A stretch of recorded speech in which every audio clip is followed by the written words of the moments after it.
विवर तज जाहु, पैहूं सीत जनी पछताहु।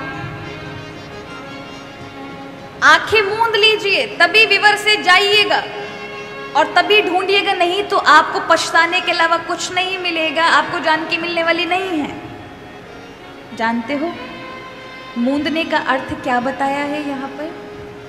ये बानर इत्यादि है ना, ये हमारी शरीर की क्रिया शक्ति है, हमारे शरीर के साधन हैं। हम सभी भगवान को और शांति को, सीता को पाने के लिए बाहर ढूंढते हैं। सबको शांति चाहिए कि नहीं चाहिए? सभी अर्थ समझिए, शांति का मतलब ही सुख होता है। सभी सुख की तलाश में है, सुख की तलाश में हम भागते हैं। हमारे सारे कार्य ही सुख के लिए होते हैं। किसी बालक से पूछो बेटा तुम्हें क्या बनना है, तो वो कहेगा मुझे पढ़ाई करनी है। क्या बनोगे पढ़ करके, क्या करना है? अब जब तक उसकी बुद्धि जिस लेवल पर सोच रही होगी वो वहाँ तक ही सोचेगा, मुझे तो 12th पास करनी है, 10th करना है, ग्रेजुएशन करना है, पोस्ट ग्रेजुएशन करना है, ये डिग्री चाहिए। और जब वो डिग्री ले रहा हो तो पूछो तुम्हें क्या, मुझे तो अच्छी नौकरी मिल जाए या मैं जो चीज़ कर रहा हूँ वो मिल जाए। क्या करना है इस नौकरी से? सेटल हो जाए बस। फिर सेटल क्यों होना है तुम्हें? अच्छा घर हो, अच्छी पत्नी आ जाए, और पत्नी आ जाए फिर अच्छे बच्चे हों, फिर अच्छे बच्चे हो गए तो अब बच्चों के लिए अच्छा कुछ कमाना धमाना है। बच्चे बड़े हो गए फिर उनके ब्याह की चिंता। ये चाह कभी रुकती है क्या हमारी? नहीं रुकती। हम सभी उसमें सुख की तलाश करते हैं। आपको पढ़ाई क्यों करनी है? क्योंकि अच्छी जॉब मिलेगी। अच्छी जॉब से क्या होगा? बोले पैसा मिलेगा। पैसे से क्या करोगे? सुख मिलेंगे। हाँ या ना? यही चाहते हैं हम? अच्छा सच सच दिल पे हाथ रख के बताओ, क्या जीवन में सचमुच सुख है? नहीं। थोड़ी देर के लिए कुछ सुख मिलता है, हम खुश हो जाते हैं, लेकिन उन सुखों में तमाम तरह के दुख हैं हमारे जीवन में। जिन सुख की ओर भाग रहे हैं ना, उन सुख में तमाम तरह के दुख भी छुपे हैं, जो सामने से दिखाई तो नहीं पड़ते, सुख ही दिखाई पड़ते, लेकिन जब हम अंदर घुसते हैं तब हमें पता है। ब्याह में लोगों को लगता है बड़ी खुशी है। पहले पहले दिन तो महाराज ब्याह में जब हमारा पहले ब्याह होता है तो बस पूछो मत, फूले फूले समाते नहीं है। ब्याह के 10-20 साल बीत जाने तो महाराज फिर देखिए पति पत्नियों के झगड़े आरंभ हो जाते हैं। मैं ऐसा नहीं कह रही कि ब्याह नहीं करना चाहिए, करना चाहिए। देखो भगवान ने बोला है, हमारे यहाँ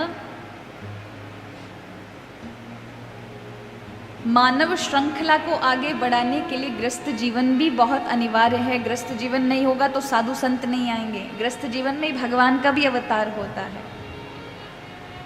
लेकिन गृहस्थ जीवन केवल भोगों के लिए ना हो, उसमें धर्म होना चाहिए, उसमें भगवान की भक्ति होनी चाहिए, तो गृहस्थ जीवन भी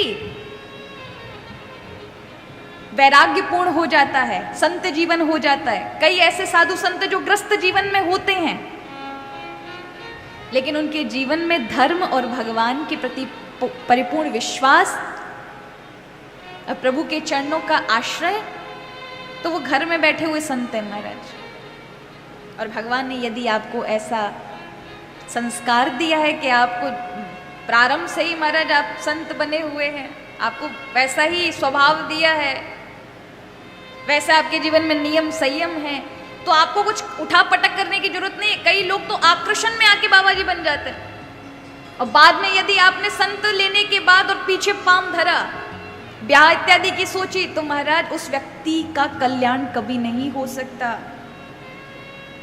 नहीं हो सकता। इसलिए बहुत सोच समझ करके निर्णय लेने पड़ते हैं। आकर्षण में कभी मत लीजिएगा। जरूरी नहीं भगवान आपको वहां जाके मिलेंगे, वो तो आपके संस्कार हैं। आपका नहीं मन है तो छूटे हुए हो तो आपका मन कभी करेगा नहीं। और याद रखिएगा, वो पथ भगवान खुद बनाते हैं। व्यक्ति अपने अपने आप नहीं बनाता, भगवान स्वयं उसके पथ को बनाते हुए चलते हैं उसके जीवन को, कैसे ऐसा ये करना है, इसको ऐसे जाना है। हमारे चाहे कुछ नहीं होता। कई ऐसे संत थे जो पूर्व में ग्रस्त जीवन में फंसा दिए गए, लेकिन उनके संस्कार भगवान के मार्ग की ओर थे। तो फिर ग्रस्त जीवन से भी फिर वह बाद में गोस्वामी तुलसीदास जी महाराज का उदाहरण ले लीजिए, साधु बने।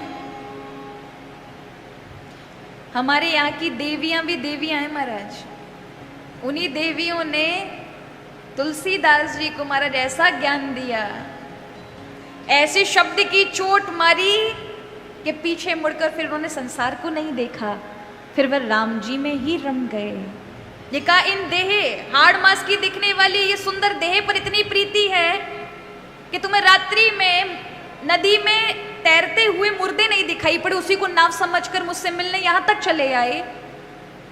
रात्रि में मैं सो रही थी, मुझसे मिलने की इतनी आतुरता है कि वहां पर पेड़ के ऊपर जो घर था उसके बिल्कुल सटा हुआ पेड़ था, उस पर सर्प लटक रहा था, उसी को चढ़ गए ऊपरी मंजिल पर अपनी पत्नी को मिलने के लिए। तो कहा, जब इस हाड़ मास पे इतनी प्रीति है, पतिदेव यदि इतनी सी भी थोड़ी सी भी उसमें से 10वां हिस्सा भी भगवान में होता ना, तो तुम्हें राम मिल गए होते, तुम्हारा उद्धार हो गया होता। ये चोट तो हमें हर जगह मिलती है महाराज, ऐसा नहीं है। तुलसीदास जी को तो एक बार मैं काम कर गई, हमें भी मिलती है। रात दिन साधु संत मारते हम पे चोट, लेकिन फर्क क्यों नहीं पड़ता? क्योंकि अभी संस्कार आपके जागे नहीं है। जिस दिन जाग गए ना, उस दिन एक एक शब्द भी आपके हृदय को स्पर्श करेगा। उनका संस्कार ये था, वह जागे और सब कुछ छोड़ करके कि मुझे राम को पाना है, लग गए। तो ये जो स्वयं प्रभा जी हैं, इन्होंने ये बताया है कि आंख मूंद करके ही सीता को पाया जा सकता है। सीता माने शांति, शांति बाहर नहीं मिलती। बानर बाहर खोज रहे हैं, यानी हम बानर ही हैं, हम बाहर खोजते हैं, यहां मिलेगी, यहां मिलेगी, यहां मिलेगी। शांति बाहर नहीं है, बाहर बवंडर है। शांति कहाँ है? शांति अंदर है।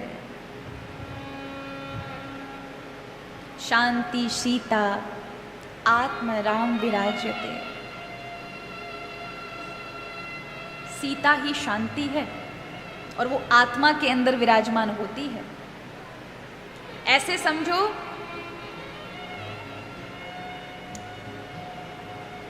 हम शांति को बाहर ढूंढने की कोशिश करते हैं, पर बाहर नहीं मिलेगी। शांति मिलेगी अंदर ही मिलेगी। आप दूरबीन से बाहर के दृश्य को, दूर दूर के दृश्य को देख लेंगे। टेलीस्कोप से आप जाकर चंद्रमा को देख लेते हैं, सूर्य को देख लेते हैं, तारों को देख लेते हैं। ऊपर छत पर अपना टेलीस्कोप लगाओ और आप कितने भी पूरे ब्रह्मांड के सारे तारे इत्यादियों को देख सकते हो। माइक्रोस्कोप से आप छोटे से छोटे सूक्ष्म जो आपकी आंखों से नहीं दिखाई पड़ेंगे, वो आप उससे देख सकते हैं। लेकिन इन दोनों उपकरणों से क्या आप देखने वाली आंख को देख सकते हैं? देख सकते हैं? उसी दूरबीन से क्या आप अपनी आंख को देख सकते हैं? नहीं दिखेगी। वो दूर दूर की चीजें तो आप देख पा रहे हैं, आपकी नजदीक में रहने वाली ही आंखें जो उसे देख रही, उसे आपकी दूरबीन दिखा पाएगी? वो दृष्टा है परमात्मा, जिनको देखने के लिए स्वयं प्रभा जी कह रही हैं। यहां बड़ी वेदांतिक चर्चा कही गई है। तो हम क्या है, दृश्यों में शांति खोजते हैं, यहां मिलेगी, यहां मिलेगी। पर याद रखिए, जो हमारे अंदर दृष्टा है, जो अंदर से बैठकर देख रहा है और आपको दिखा रहा है, वह है शांति। वहां तक पहुंचने के लिए स्वयं प्रभा जी हमको मार्ग बता रहे।